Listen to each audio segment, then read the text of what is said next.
Investors will have plenty of earnings to digest this week. Nearly 1/5 of the S&P 500 are due to report results this week. And let's get some perspective on what to expect amid earnings and some ideas for your portfolio. Joining me now is Julien Nono-Womdim, Vice President of Equity Analysis at Goodreid Investment Counsel. Julien, thanks very much for joining us. Good morning, Roger. What are your thoughts heading into this? It's a fairly big week for earnings. We're going to see some big names. What are you looking for? Well, let's say in one phrase, as we look into the back half of the year, 2 steps forward, 1 step back. As it pertains to earnings specifically, we think it'll be more or less a non-event. We're positive that the trends that have kept the market strong this year, last year, and even the year before are generally unchanged, and commentary from companies intra-quarter has been positive. As we look to the second reason for being positive on U.S. equities, the geopolitical temperature globally has come down significantly. The Middle East now has a peace deal. That's something that wasn't necessarily expected 6 months ago. And we believe that the Russia-Ukraine war will also likely end in the not-too-distant future. And what is giving you optimism for that? Well, I think the U.S. administration, NATO, and everybody else wants a conclusion to the war. It's been several years now, and we are optimistic. And what kind of an influence do you think would that have? How much of a bump would it give you, do you think? To markets? Yeah. Well, the bump will be an easing of concerns. I mean, climbing the proverbial wall of worries. If you think about the supply chain disruptions on the back of the Middle East war, if you look at the supply chain disruptions with respect to Ukraine, the easing of those issues will be favorable for the market. And something else to consider is that capital craves certainty.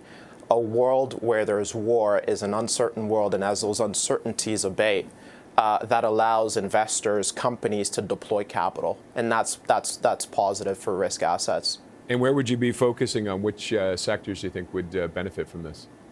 Well, we think there's going to be a continuation of sort of the AI trade. That's certainly an area of focus for us. We think that financials, particularly the capital markets exposed financials, are going to continue to do well.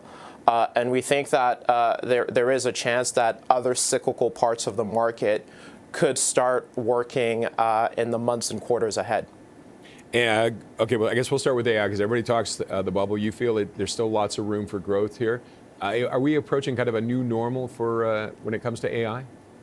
What do you mean by new normal? Well, in that everybody's waiting for that bubble, but maybe there isn't. Maybe this is just the next step in where it's going. Well, I think we have to be cautious with the term bubble. There are sort of 2 elements of a bubble. The first is excess, and the second is unsustainability. With respect to excess, we'd argue that we don't see any material excesses yet. The investments that are being made by well-capitalized companies, call it the Mag 7. And the second, with respect to sustainability, we're seeing adoption by corporate America and the corporate world. And to the extent that those investments drive margin expansions for companies across a whole host of sectors, then it is sustainable. I think, it's been 2 or 3 years that people have been talking about a bubble, and yet we haven't really seen any evidence of that. The third dimension, which is valuation, so just because an investment is happening, you have to sort of keep in mind the valuations.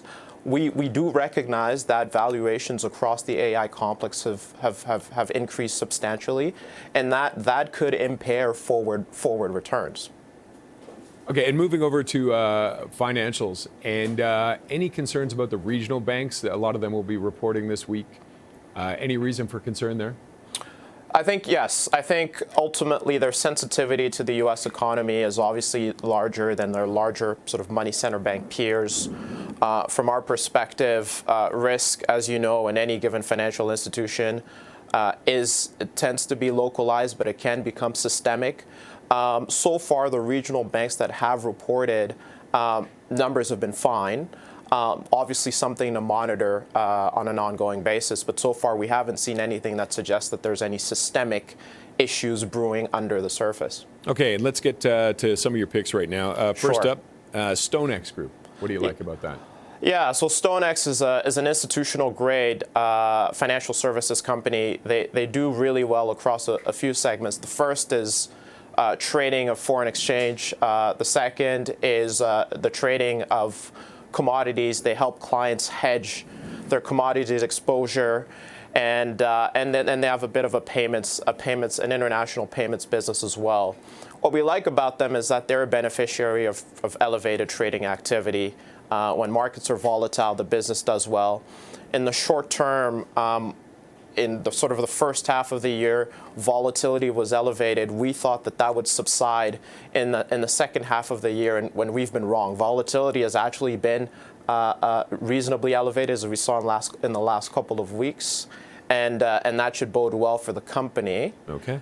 And longer term, we think that they'll continue to be a consolidator within the sort of smaller trading businesses in the U.S. and globally. I want to try and get to the other two. Piper Sandler is the next one that you're liking? Yes, and the thesis is really predicated on a recovery of mergers and acquisition activity, which has been a little bit slow to start the year, but we expect that to sort of continue progressing throughout the year.